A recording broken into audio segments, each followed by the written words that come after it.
This is the Creative Funding Show, a podcast for authors, YouTubers, and podcasters who want to fund the work they love. Welcome back to the Creative Funding Show, episode 19. I am Thomas Umstadt Jr., your fellow companion on the ride of making more money, making the work you love, whether it is video, audio, or the written word. And in today's episode, we're going to talk about how to break past the Patreon plateau. So if you ever feel like your Patreon backing has hit a plateau, you're not getting more money, or the more money you're getting, the more backers you're getting are being offset by the backers you're losing, Patreon CEO Jack Conte has shared some research on a recent hang time, and I was there, and I want to bring you some of the highlights. So they did research on Patreon pages and which ones were at plateaus and then broke past them, and what they did. But real quick before that, I want to let you know we have some exciting news at the end of the episode, so stick around. So let's talk about the research. They looked at Patreon campaigns and they did data analysis. This was not a very, it didn't sound like it was lots of human effort. It was more of having the computers bring back results, and then they kind of looked at the results. So there's some advantages and some disadvantages to that approach, but the findings are very valuable, and I want to share them with you. So I'm going to share what Jack shared, and then I'll kind of give some of my feedback or comments afterwards. So the first thing he said correlated with Patreon pages that saw a huge bump in backing, a huge bump in patronage, was revamped tiers and benefits. They changed the benefits and tiers associated with their Patreon page. Now, a lot of people feel like this is a no-no. Like, oh, I can't change the rewards or the benefits that people are getting at my $5 level. They'll get angry. I will say I have not seen any evidence to support that. I have changed tiers. I've had guests on that have changed tiers. None of them have seen pushback, and the stats show that people really do like it when you mix things up, especially if you are mixing things up based off of feedback, based off of what people are telling you that they like or don't like. There's an old saying in business that the system you have is perfectly designed to give you the results you're getting right now. So if your current reward tiers on Patreon are not bringing in new people, they're perfectly designed to not bring in new people. So consider changing them around. Now, changing does not mean making them better in the sense of adding lots more stuff. So I was giving you $5 of worth of stuff for the $5 level, and now I'm giving you $10 worth of stuff for the $5 level. That may not work, right? If you're adding lots of labor for yourself, you may burn yourself out. So it's not just about adding benefits to the reward tiers. It's also about subtracting benefits that people don't care about.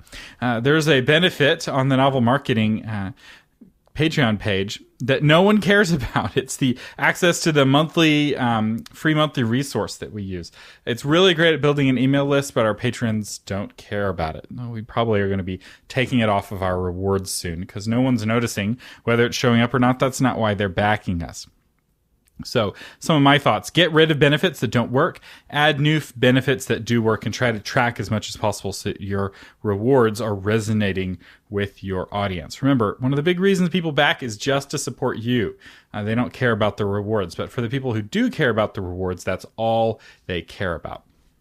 All right, the second thing that Jack Conte, CEO of Patreon, shared was a large increase in the number of locked posts. Locked posts are highly motivating to potential patrons or patrons at lower tier levels. And I have started doing more locked posts since I heard him share this. And you know what? My patronage has gone up. It's like magic. People don't like feeling locked out of cool content. So when they come to your page and they see that they have to pay to unlock some content, it makes them more likely to lock content. Another tip here is to take advantage of the teaser text that you can now add on Patreon. So there's some teaser text that everyone can see on a locked post. So you have a post that only people at your $2 level and up can see. Write some teaser text about what they're missing out on, and that will make people more likely to back your campaign. The third thing that he mentioned, and this I can totally confirm with my own experience, is a limited time offer. People are really bad at procrastinating, and the nice thing about a limited time offer is it creates a sense of urgency. Psychologically, this is very powerful.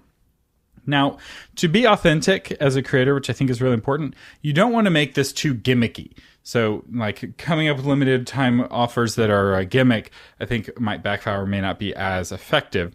But some examples of some good limited time offers. One that I've heard Jack talk about in the past was one his wife did.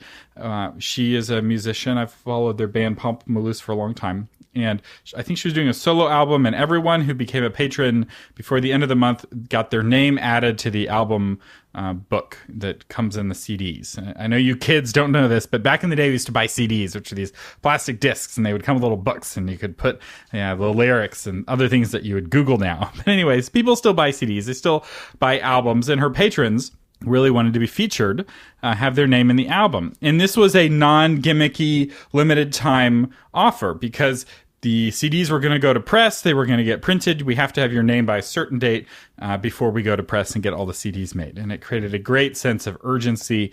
And if you look at her graph on Graphtreon, she saw a huge jump in the number of patrons and the number of patronage that she had. So, get featured on my next album, video, book, or whatever if you become a patron by such and such date is very powerful.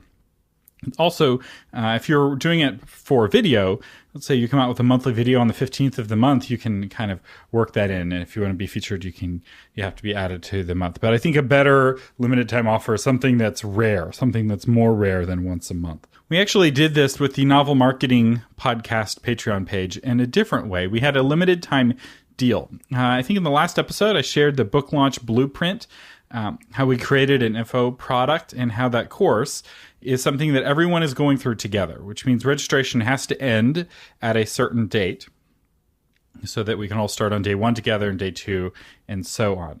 And I didn't think about this, but that did create a really powerful sense of urgency. And we saw a huge spike in the number of patrons that we had. Now, a big reason people became patrons is they wanted to get that discount. We offered a $50 discount on the course for people who became our patron on Patreon. And a lot of people signed up just to get that discount. And it'll be interesting to see how many of them stick around. I'm anticipating most of them are going to stick around. And for every person who drops away and cancels their $2 a month pledge level, another person is going to upgrade to the $5 a month pledge level. Because the $5 a month patron level is really the sweet spot for our Patreon plan. That's where you get most of the goodies. The $2 levels, kind of tic-tacky stuff. You get a lot more for the $5. So I'll let you know. I'll report back on the results on that as I record this. Today is the last day to sign up for the blueprint. So we're still getting the final results in. And the fourth thing that Jack Conte, CEO of Patreon, shared that was helped people break through the plateau was if you use the person's first name in a message to them, those patrons retain better. So up to this point, we've been talking about things that cause you to get more patrons and get more patrons faster. But another part of breaking past the plateau is losing patrons slower. So there's a natural attrition with anything. People sign up for a while and they lose interest, or their credit card expires and they never get around to updating it. So you're always going to be losing some patrons as you go. And the older your Patreon account is, the more people you're going to be losing every month. And if you can reduce the number of people that you lose, it helps you start growing again. So if, say you have 100 patrons and every month you get 5 new patrons, but you lose 4 patrons every month, you're only growing by 1 net new patron a month. And that's really slow growth. That's what I would call a plateau. So what does Jack say helps reduce the plateau? It's just saying thank you. It's so powerful. And I remember the first time I heard this was when we had the Graphtreon. I think his name is Tom from Graphtreon. I think it's episode 2 of the Creative Funding Show. And I had backed him on Patreon to kind of check him out before the interview. And for people who come on as guests, I often back them for at least a month just to get to know their Patreon page. And he sent me a personal thank you. And I was like, is this because I'm going to be interviewing soon? But I asked him, he's like, no, he has a policy. He does that with all of his patrons. He sends them a thank you personally with their name in it. This is very powerful. This is also very inexpensive. And it really hits to that core motivation, the core why that a lot of people have as to why they're backing you on Patreon. They see you as an expert. They see you as a celebrity. They want to feel seen by you. They want you to acknowledge their existence. And a simple, Jack, thank you so much for backing me on Patreon can be such a powerful message and a powerful motivator. And it makes it harder. It gives them such a good feeling that they remember that when they're thinking about whether or not to cancel months from now. And the other thing I will say, another benefit of reaching out to people directly, and I now do this, every single person who backs the Creative Funding Show on Patreon, I send them a personal message, is that it often starts up a conversation. And I get feedback on what people are liking, what they're not liking, questions that they have, struggles that they have, and it helps me make the show better for the people who back me on Patreon. And those are the people I want to make happy. Those are my core audience. So I think this is a really powerful principle, and it's being thankful just makes you a happier person. It causes you to live longer. Google it sometime. Scientific benefits of being thankful, of gratitude. You'll find a huge list. And it's not just good for Patreon. It's also good for your health, and it's good for the world. So say thank you. It makes the world a better place. Help people feel seen and appreciated. Now, the fifth thing that Jack Conte shared that helps Patreon pages break through the plateau is looking at and this was more advice. I don't know if this was really, if he had research on this. Be curious about that. But he said, look at what fast-growing patrons are doing and then copy them, or creators are doing and then copy them. So this is basically, keep listening to the Creative Funding Show. This is exactly what we're doing. We bring on creators at all stages, and we learn from what they're doing so that you can copy them. That's why I bring them on. That's why I'm being transparent with my Patreon pages and what I'm learning. And you can do that too. So back 10, I'll say this again. I say this almost every episode. The best education you can get on Patreon is to back 10 creators for $1 each. It's $10 a month, and it is better than any education program you can sign up for. Those $10 will come back to you in learning many times over. The sixth thing that Jack Conte suggested, and again, I don't think this was based off of research. I think this is just advice, but I still think it's really good advice. He said, poll your fans, get to know them and what they want. And I can just say, this is so powerful. Polling your fans is transformed the Novel Marketing Podcast. Let me just say, we podcasted for years, and we had a successful show. It was a good show, maybe even a very good show. But it wasn't a great show, and we didn't know why. We got better equipment, and we got more experience with podcasting. We tightened up the format, but we weren't seeing the kind of growth we were wanting. We weren't seeing the kind of resonance we were wanting. And when I quit my radio show, I wanted to double down on novel marketing. And one of the things that we did as I was doubling down on novel marketing is we sent out a survey to our listeners. And oh my gosh, that was so helpful. We were under the impression that half of our listeners were traditionally published or wanting to go the traditional path, and the other half of our listeners were wanting to go the independent path. That was not the case. Turned out almost none of our listeners were traditional, and almost none of them wanted to hear about how to get an agent and how to get a publisher, which was a big part of our show. We hit those kinds of topics out of, 1 out of every 5 episodes was something about the traditional process, at least. And we found out that our audience was going independent. They were publishing their own books. They were wanting to be their own publishers. And what they were asking for, what they were looking for, was not what we were providing. And so we made this minor tweak to just talk to the independent authors. It's not like we told the traditional authors who subscribed to us to go away. They still listen, and they're welcome to listen. But we started speaking directly to the indie authors, and they just got super excited about the show, and growth went up, engagement went up, and that's what led to the energy that ultimately led to a successful launch of the Patreon page.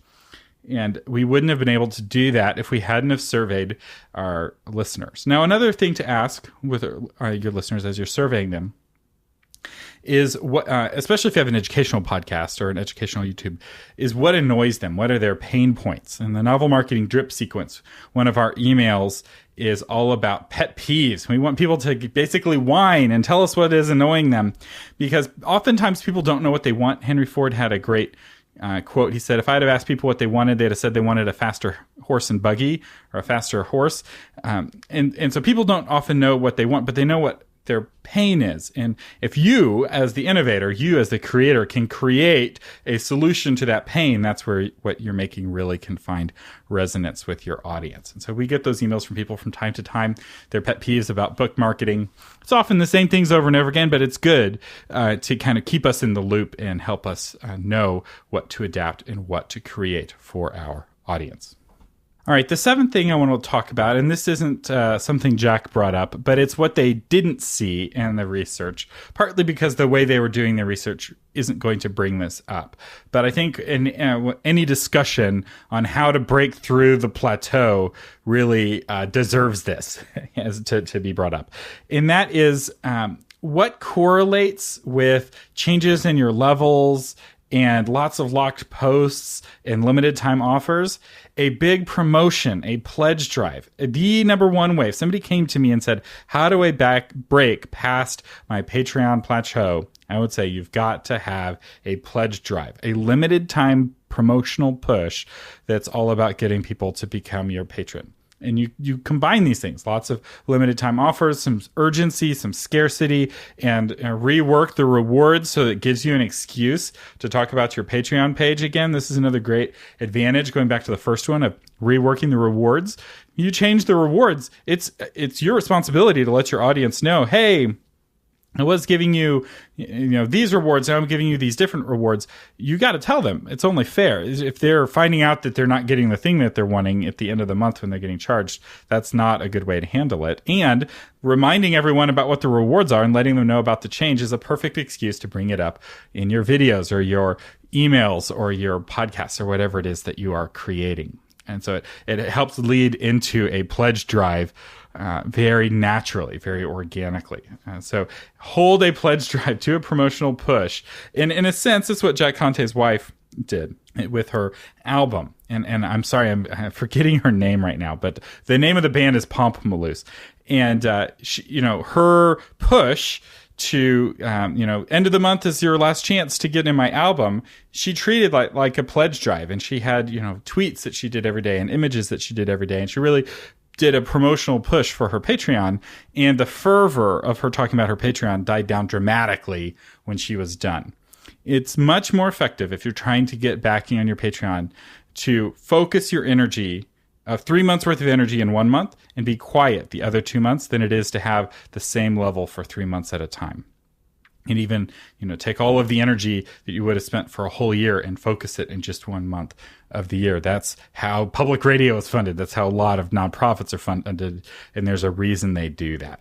So I hope this is helpful to give you an idea of how to break past the Patreon plateau. The news that I promised, one housekeeping thing. If you reached out to me on creativefunding.show, and last episode I was like, oh, no one's reaching out to me, I'm really sad. And you're like, hey, I reached out to you. Well, one of our listeners contacted me, and it turns out the notifications were not being sent from the website. So actually I have your message. It's in my website, and I'm responding to them now. And I was getting messaged after all. I just wasn't showing up in my inbox. So thank you for those of you who sent messages. And I'm sorry if I had not responded.